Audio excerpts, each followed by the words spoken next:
23 puntos de fiscalía que sirva, él suscribe 22.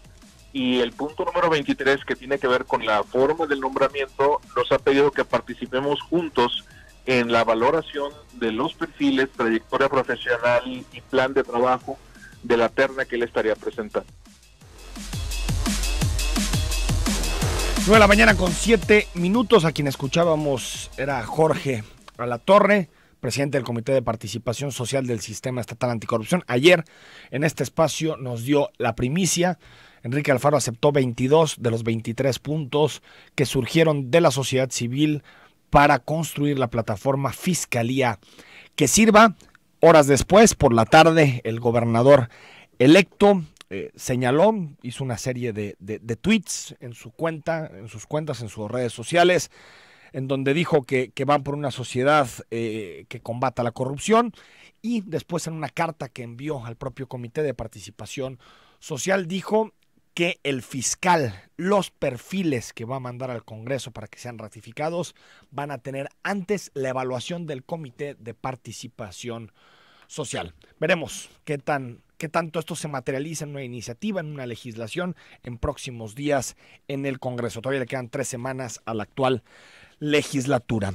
El futuro coordinador de Seguridad Pública del Gobierno del Estado es Macedonio Tamés y nos recibe esta comunicación. Macedonio, ¿cómo estás? ¿Me escuchas, Macedonio? Creo que todavía no tenemos a Macedonio en la línea telefónica. Macedonio, ¿me escuchas?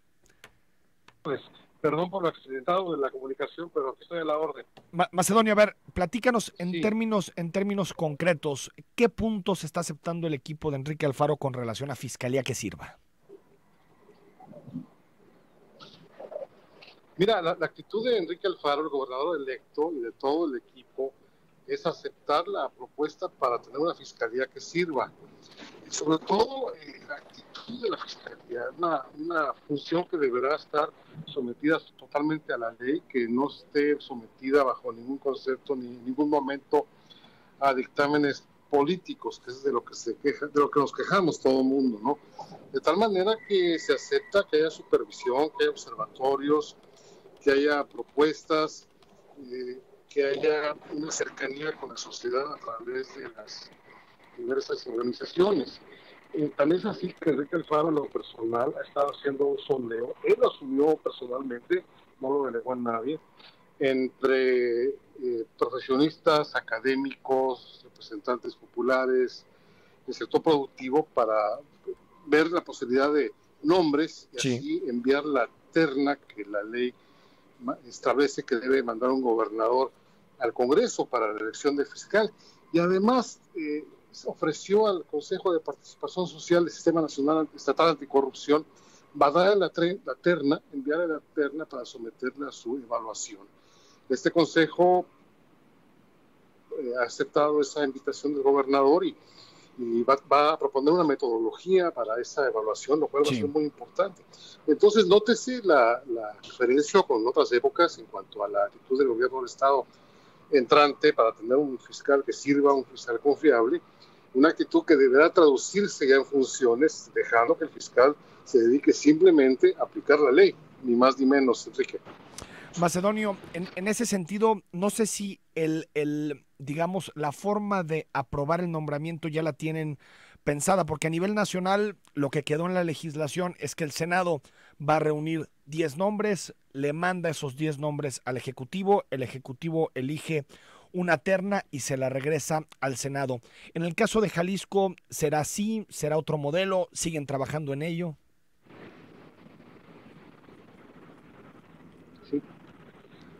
Perdón, no oigo.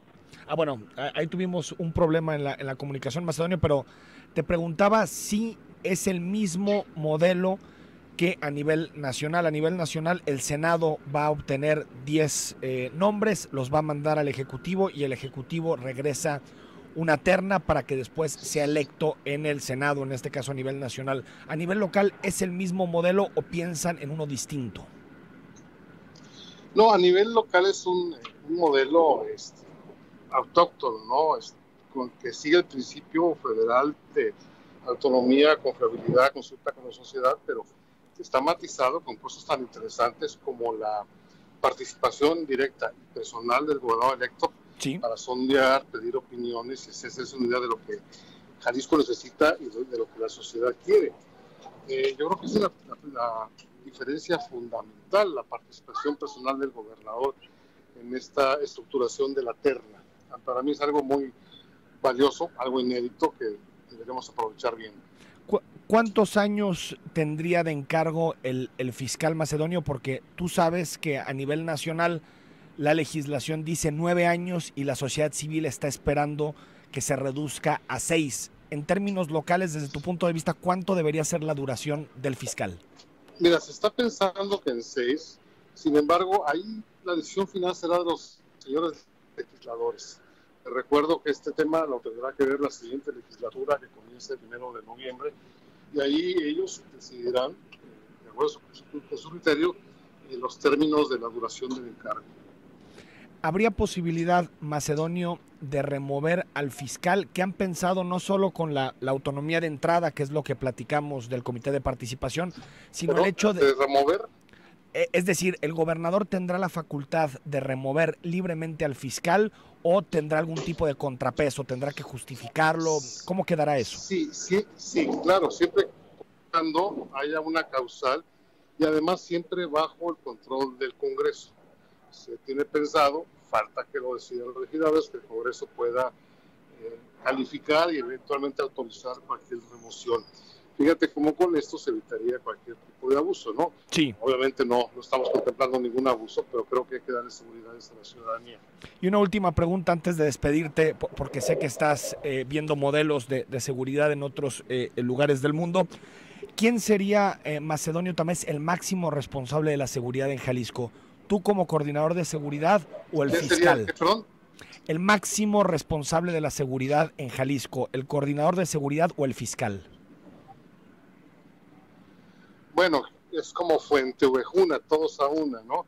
Yo tendré la responsabilidad de la coordinación, el fiscal tendrá la responsabilidad de la procuración de justicia y el secretario de seguridad la responsabilidad de la prevención del delito, el sistema penitenciario y similares, ¿no? Es una responsabilidad compartida.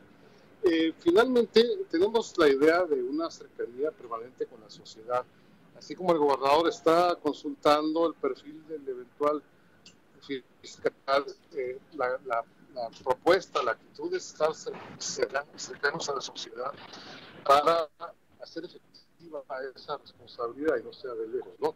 Finalmente, entonces todo ese trabajo que vamos a hacer está el imperio de la ley, Enrique, que es lo que falta. En México tenemos un sistema legal decoroso, viable, Macedonio Tamés. Pero el problema es que no se aplica, son de campaña, la ley, y esa es una forma de fijar responsabilidades. Estamos teniendo algunos problemas en la comunicación que seguramente tiene que ver con el internet porque estamos hablando por WhatsApp, pero te agradezco. Bueno, aquí cuando regreses a ver si te das una paseita por acá, ¿no? Sí. Muchas gracias. Sí, será un placer. Te platico en lo que ando, puede ser interesante. Sí, dime. Bueno, gracias, Macedonio, un abrazo. Macedonio Tamés, coordinador de seguridad, una disculpa por los problemas de comunicación. Macedonio Tamés está en Alemania revisando algunos modelos en materia de seguridad. Queríamos tener su voz luego de esto, pues digamos de la aceptación que tuvo Enrique Alfaro de los puntos de la Fiscalía que sirva, pero tendremos posibilidad los siguientes días, las próximas semanas, de analizar a fondo exactamente qué se aprueba, qué no, cuáles son los puntos que incluye en su proyecto, y todo eso se terminará materializando, por supuesto, en la iniciativa que envíe en su momento el equipo de Enrique Alfaro, ya sea en esta legislatura que le quedan 20 días para concluir o en la próxima que comienza el 1 de noviembre. Te recuerdo que nuestro WhatsApp es el 33 18 80 76 41. Estamos totalmente en vivo, en cara a cara. Ya están llegando algunos comentarios con relación a la editorial de hoy que tenía que ver con la transparencia, como diciendo, ¿y de qué sirve la transparencia si al final no se ha logrado reducir la corrupción, si al final vemos que los problemas en materia de saqueo de los recursos públicos son los mismos que en el pasado? Vamos a abordar este tema con gente del Instituto Mexicano de la Competitividad para qué sirve la transparencia y por qué Jalisco sale tan rezagado en esta materia.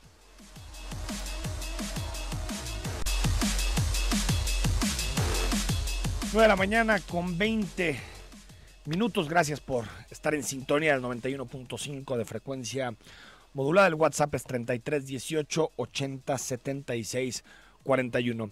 Desde ayer llegaron muchos mensajes al WhatsApp en redes sociales que nos preguntaban qué opinamos del último estudio del INCO, el índice de información del ejercicio del gasto, en donde Jalisco aparece reprobado, 51%, muy lejos de Puebla, que alcanza el 95% de cumplimiento y codeándose más bien con estados como Guerrero e Hidalgo. Y tal vez dentro de este análisis, lo más preocupante, Jalisco pierde 7 posiciones con relación a 2017 al pasar de ser el lugar 17 al 24. Analizamos estos datos con Manuel Guadarrama, él es coordinador de finanzas públicas del INCO. Maestro, ¿cómo está? Hola, buenos días, Enrique, buenos días al auditorio.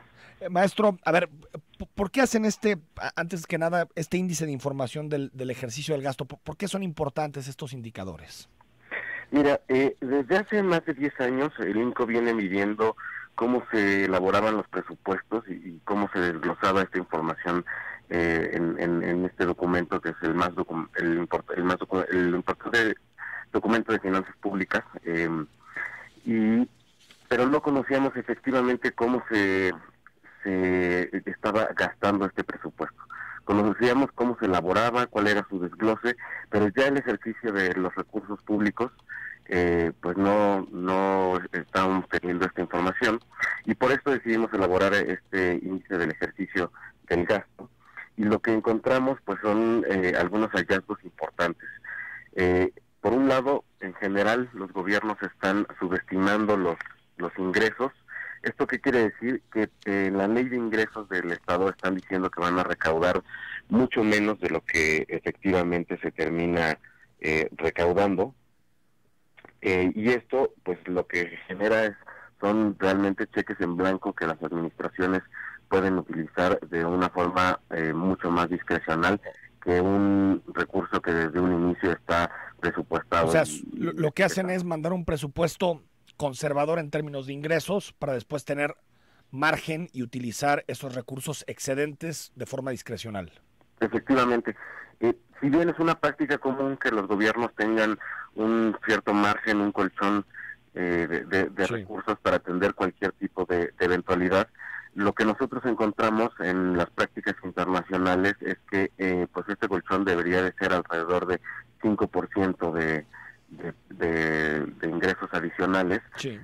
Sin embargo, en el estado de Jalisco pues se están obteniendo 11% más. 11% y se ha ido ajustando la brecha. Al inicio del actual sexenio llegó a ser 15-18%. Efectivamente, y pues estamos hablando cerca de 11,000 millones de pesos, y pues bueno, buena parte de estos ingresos adicionales pues se debe también a los impuestos que recibe el Estado, sí, igualmente también a otro tipo de transferencias como los subsidios. Ahora, maestro Guadarrama, en este tema, antes de que sigamos en el análisis del estudio, hace un par de semanas tuve posibilidad de entrevistar aquí al secretario de Planeación, Administración y Finanzas, que es el que elabora el presupuesto público, y nos decía, en torno a este tema en específico de la subpresupuestación, nos decía que ese 11% no presupuestado en la ley de egresos, que después tiene reglas muy específicas para ser aplicado, es decir, que no lo pueden gastar en lo que quieran, sino que tiene que ir de acuerdo a la ley de estabilidad y de contabilidad gubernamental, tiene que ir o a pagar deuda o a obra pública, que en realidad ellos no pueden hacer uso discrecional de estos recursos. ¿Eso dice la legislación, maestro? Existen, digamos, distintos tipos de estos ingresos excedentes, pero pues una parte de este 11% que estamos mencionando, sí queda fuera de estas reglas de asignación para... O sea, si hay un margen de discrecionalidad. Así es. Si bien no todos los ingresos excedentes pueden ser de completa libre disposición, sí existe cierto margen para que pues algunos de ellos vayan destinados a gasto corriente. Dividen el cumplimiento por sección en 3 temas, maestro: presupuestal, contable y programática. Así es.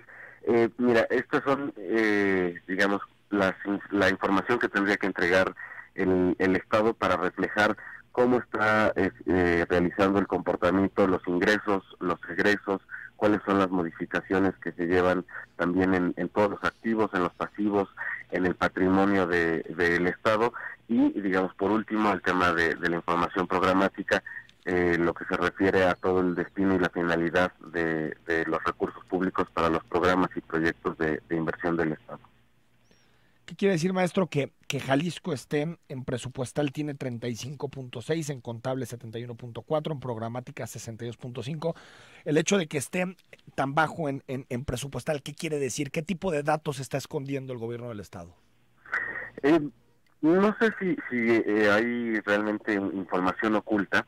El tema realmente que mide este índice es el cumplimiento a la Ley General de Contabilidad Gubernamental, sí, que es el ordenamiento que establece cómo se debe de llevar a cabo el reporte de las finanzas públicas, a través también de el Consejo Nacional de Armonización Contable, que es este órgano administrativo que se encarga de emitir toda una serie de lineamientos y de formatos en un tipo de lenguaje único, para que precisamente se pueda analizar y comparar lo mismo las finanzas sí, de Jalisco con las de Veracruz o con las cualquier de estado. Querétaro, exactamente.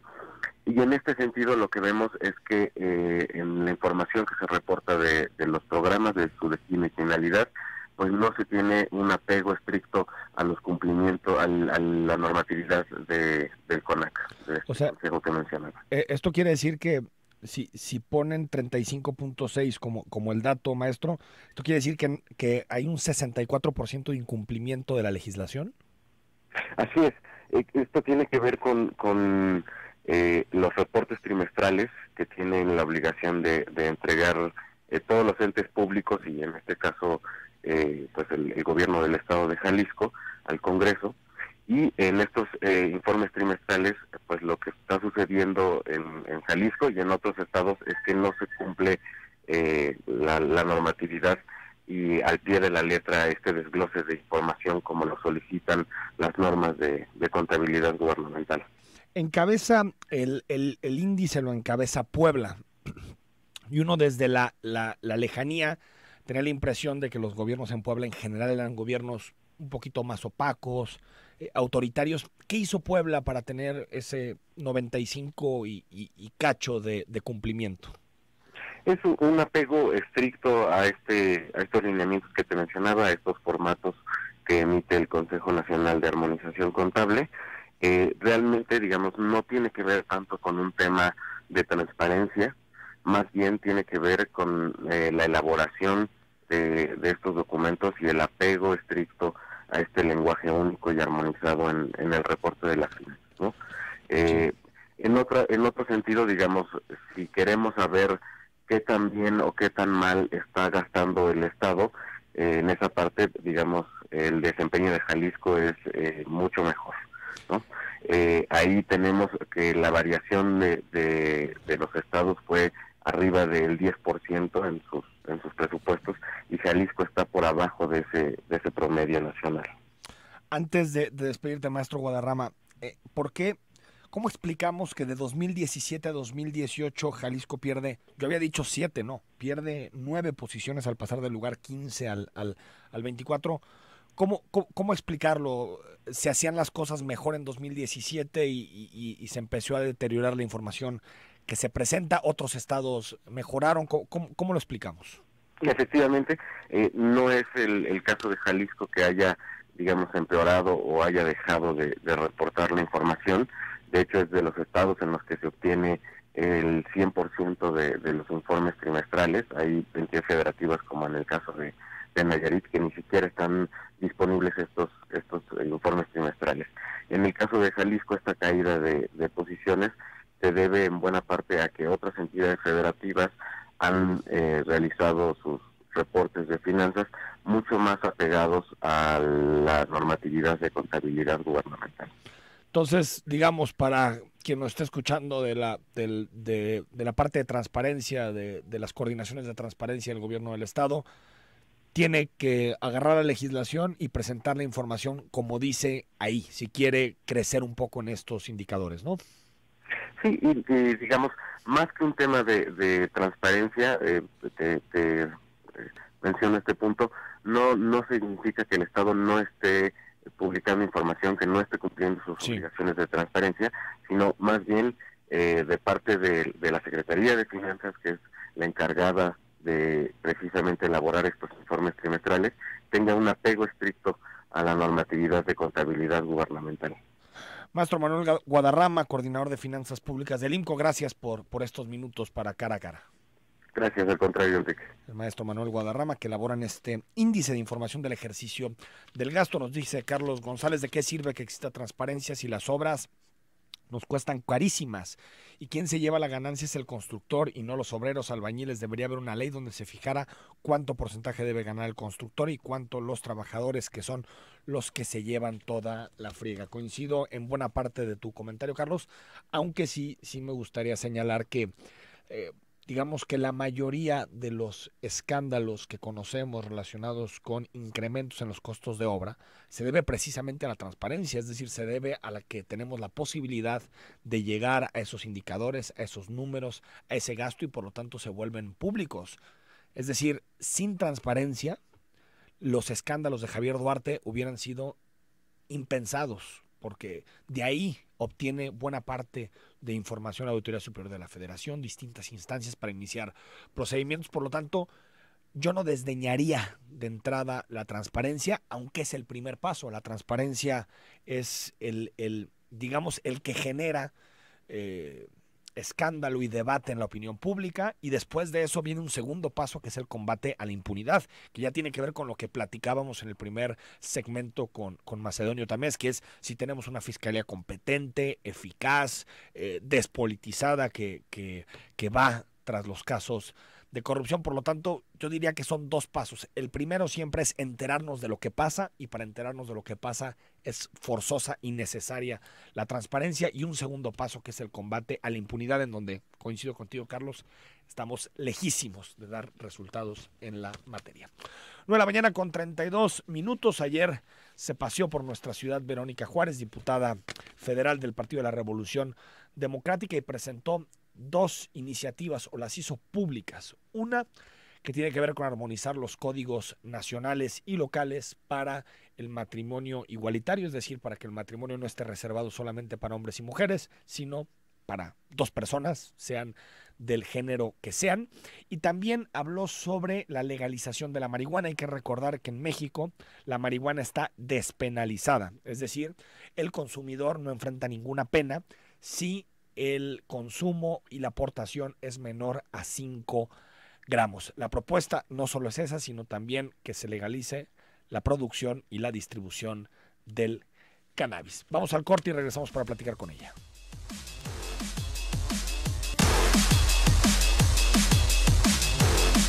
9 de la mañana con 37 minutos. A veces existe mucha confusión en torno a este tema. El hecho en este momento en nuestro ordenamiento jurídico es que muchas drogas están despenalizadas, es decir, su consumo y su portación no tiene sanción penal. En el caso de la marihuana, es hasta los 5 gramos está despenalizada. Arriba de eso se pueden iniciar procedimientos penales. Y la diputada Verónica Juárez propone que no solo se despenalice el consumo, sino toda la cadena que va desde la producción, pasando por la distribución y que termina, por supuesto, con lo que ya está, que es el consumo. Diputada, buenos días, ¿cómo estás? Buenos días, Enrique. Con mucho gusto de estar en comunicación contigo y con tus radioescuchas. A ver, platícanos un poquito de los puntos importantes de esta iniciativa que ayer hiciste pública aquí en Guadalajara. Mira, pues comentarles que, contextualizando, que en días pasados presentamos en la tribuna de la Cámara de Diputados precisamente una iniciativa que lo que pretende es despenalizar precisamente su consumo, el consumo personal. Como todo mundo sabemos, el 19 de junio del 2017 fue publicado en el Diario Oficial de la Federación la reforma a ciertos artículos para que se impulsen políticas públicas que regulen el uso medicinal. En ese sentido, pues fue un gran paso, aunque actualmente todavía la COFEPRIS están en falta porque no tenemos un reglamento y que pueda terminar pues con una serie de trámites burocráticos que ahorita quienes ya tienen ese derecho pues no puedan ejercerlo de manera, digo, inmediata y eficaz. Y por otra parte también tenemos otro antecedente que tiene que ver con un amparo que otorgó la Corte a 4 ciudadanos integrantes de la sociedad mexicana para el consumo responsable y tolerante, en donde a través de este amparo permitía el uso personal, es decir, el uso lúdico. Es así de esta forma que la Corte definió que había artículos de la Ley General de Salud que son anticonstitucionales. Nosotros creemos que en este momento es muy importante que podamos impulsar acciones concretas, y digo legislativas, para despenalizar el cultivo para uso personal. Como bien tú decías al inicio, todo el mundo puede consumir y portar 5 gramos, pero si se pasa de eso, ahora si al pasarse de eso pues puede tener sanciones que ya son consideradas como delitos y que por ello ahora mismo encontramos miles de personas que se encuentran en los distintos penales purgando penas solo por este hecho, que es una criminalización a los consumidores. Me parece que si avanzamos en esta iniciativa podemos despresurizar lo que está pasando en los penales por una parte, pero por otra parte también lo que podemos hacer es terminar con estas políticas prohibicionistas que no han traído más que otra cosa que tragedia, que han traído mucho dolor, que han traído miles de muertes también después de que se ha iniciado la guerra contra el narcotráfico. Hay un dato que nos menciona que son alrededor de 250,000 muertes. Para esto, para despenalizar, nosotros decimos que si se despenaliza para uso personal, permitir que las personas puedan tener plantear en el cultivo, tener cultivo doméstico de hasta 3 plantas sin necesidad de registro alguno, que se quite de la tabla de orientación de dosis máximas de consumo personal e inmediato a la cannabis, que es donde tiene establecido que son los 5 gramos, y que en ese sentido, pues si vamos a despenalizar, el Estado debe de asumir la cadena respecto al cultivo, a su procesamiento, a distribución, al transporte y venta al mayoreo. Es decir, que a través de la Secretaría de Salud, a través de la SAGARPA, se determine cuáles serán las parcelas, cuáles son los procedimientos para poder cumplir con esta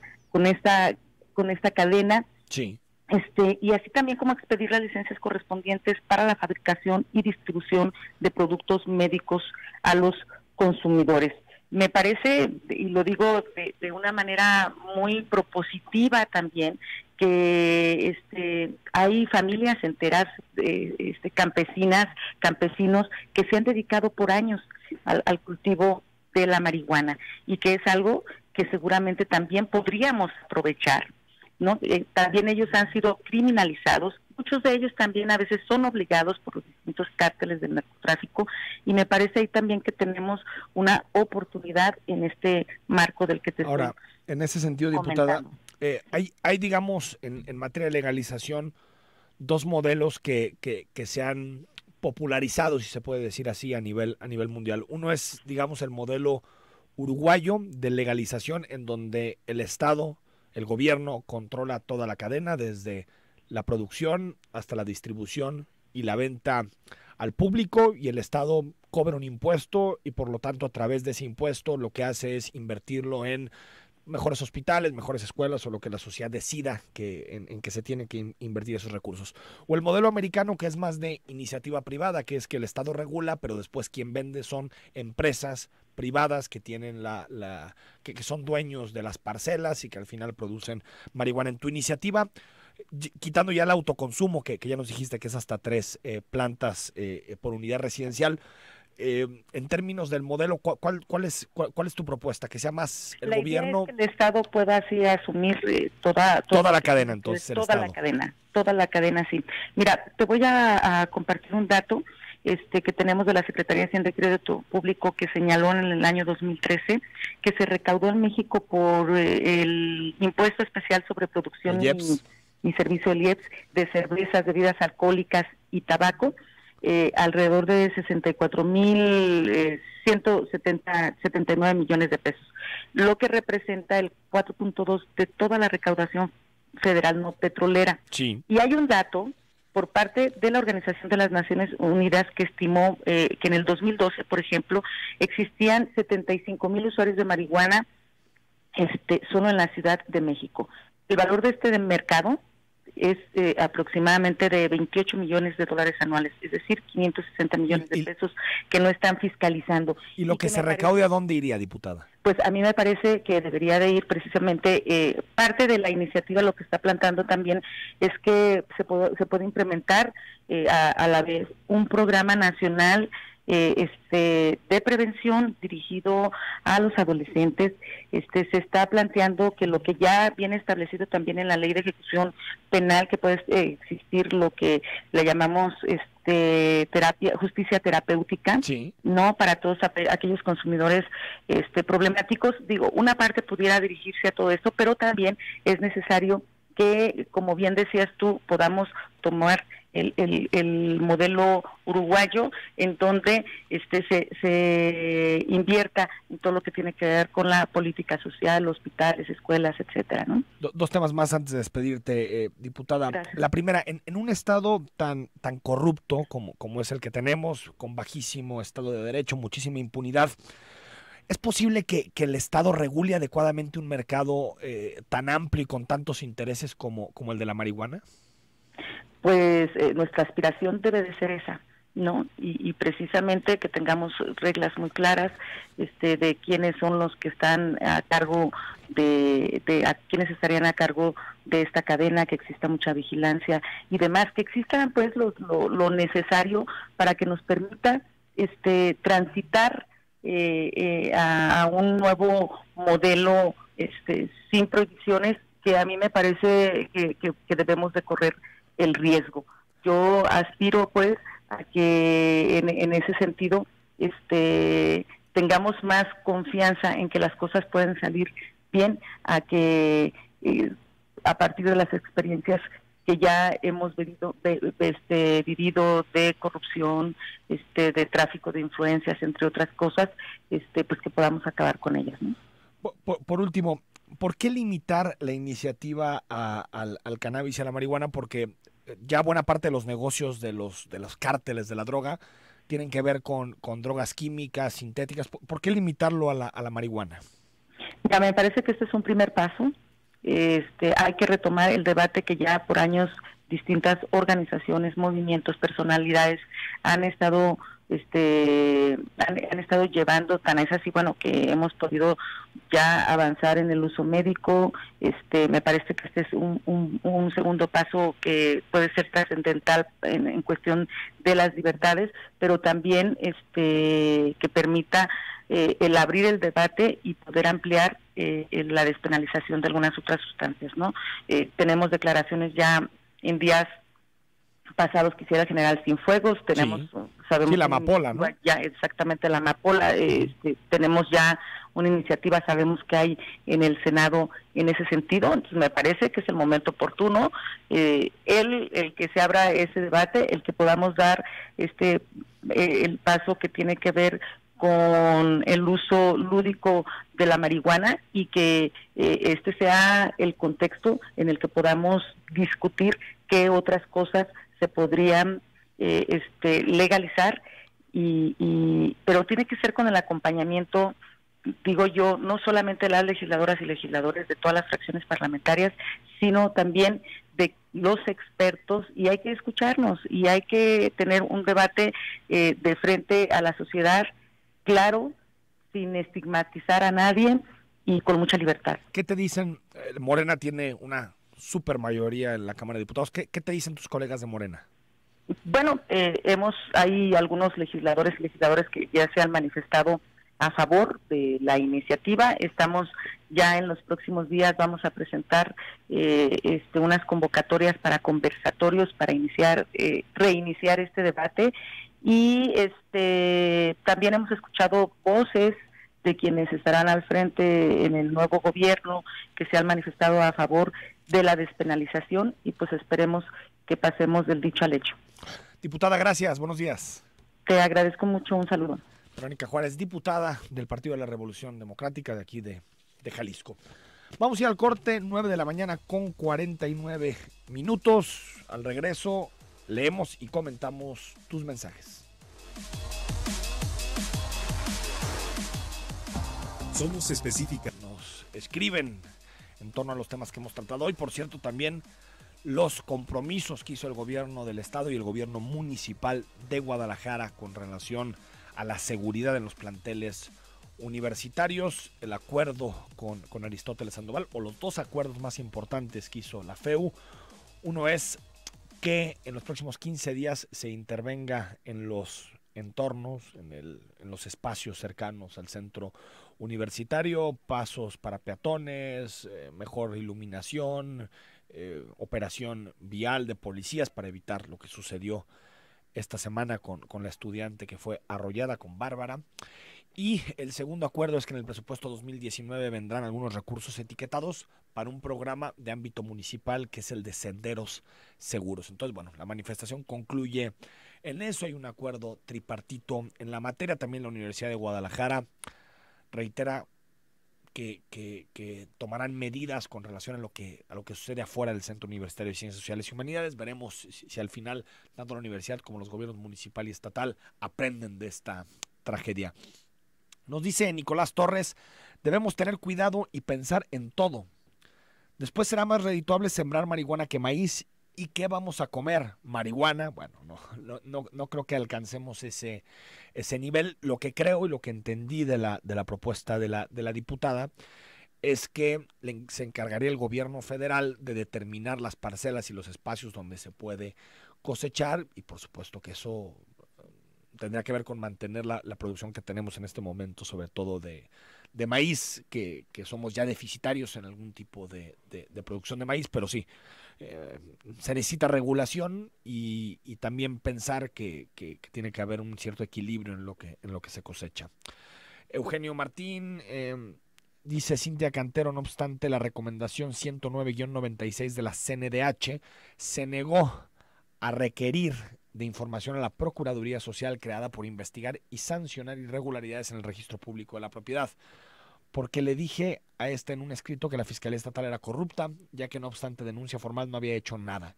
Cintia condena la libertad de expresión, también encubridora debe ser denunciada, y nos dice PRD vendido, aspira a ser gabacha, prioridad mota, mafia en el poder. Sigue, gracias Eugenio Martín por tus comentarios. Nos dice Germán, hola Henry, en el siempre espinoso tema de las drogas ya se comprobó hasta la saciedad el fracaso de la guerra contra las drogas. Yo estoy de acuerdo contigo. Creo que es hora de voltear a ver los casos de Holanda, Portugal, Uruguay. Estoy seguro que las manos dejan a derramarse sangre. Henry, ya estás fijo en el horario de las 6, ¿sí? Ya estamos ahí en las 18 horas también, todos los días, para que nos escuches de 18 a 20 horas en la tercera emisión de Zona 3 Noticias. Sí, a ver, yo creo que no es un tema sencillo de discutir, que tiene implicaciones muy, muy importantes, pero sí podemos ver que la estrategia actual prohibicionista, en donde México es un cementerio para evitar que las drogas lleguen a Estados Unidos, me parece que ha sido una estrategia incorrecta, que incluso presidentes de otros países e incluso mexicanos como Ernesto Zedillo ya lo están aceptando, que fue un error el prohibicionismo. Por supuesto que las drogas como el alcohol, el tabaco y otras sustancias como el azúcar, por ejemplo, generan muchos impactos nocivos en el cuerpo, pero yo apuesto más por la regulación que por el prohibicionismo. Creo que el prohibicionismo genera lo mismo, la gente sigue consumiendo, pero se enfrenta a problemas de criminalidad, no hay ningún tipo de regulación para evitar que los jóvenes no consuman. Me parece que es mejor entender que existe el problema y buscar regularlo en lugar de sacarle la vuelta. Nos dice Dora Maya, nos manda un video, ahorita lo revisamos con mucho gusto. José Luis Sánchez, legalización de los accidentes camioneros, están mal. No entiendo tu comentario, por qué accidentes camioneros legalizarlos. 6319, ¿cuál sea el fundamento legal la propuesta de legalizar el consumo lúdico de la cannabis? Lo único que se fomentará será el consumo de este enervante, refiere el de poder cultivar hasta 3 plantas. ¿Quién llevará el control de lo que realmente se haga? A ver, 6319 el consumo de marihuana en nuestra sociedad es altísimo. No se necesita ninguna legislación para promoverlo. Es visibilizar un problema y tratar de enfrentarlo.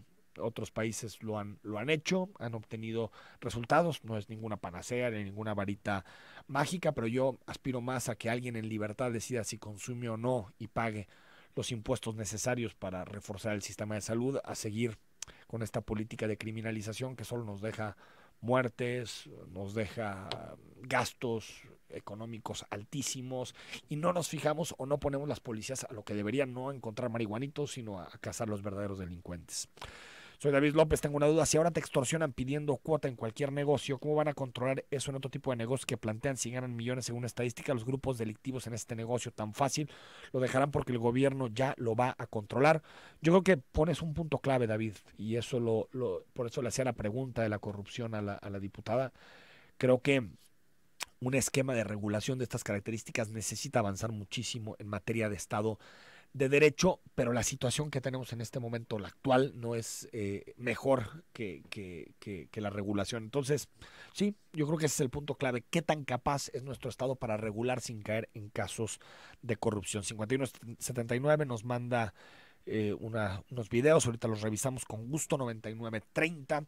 Actualmente hay una iniciativa de Wikipolítica llamada Nuestro Presupuesto, en la cual se intenta visibilizar los montos asignados en el presupuesto de egresos. Sí, revisé la propuesta. Lamentablemente existe en este momento una especie como de cerco en el Congreso para que ninguna propuesta de Wikipolítica se apruebe, pero esperemos que se retome y que empujemos para que haya más transparencia en la asignación del presupuesto público.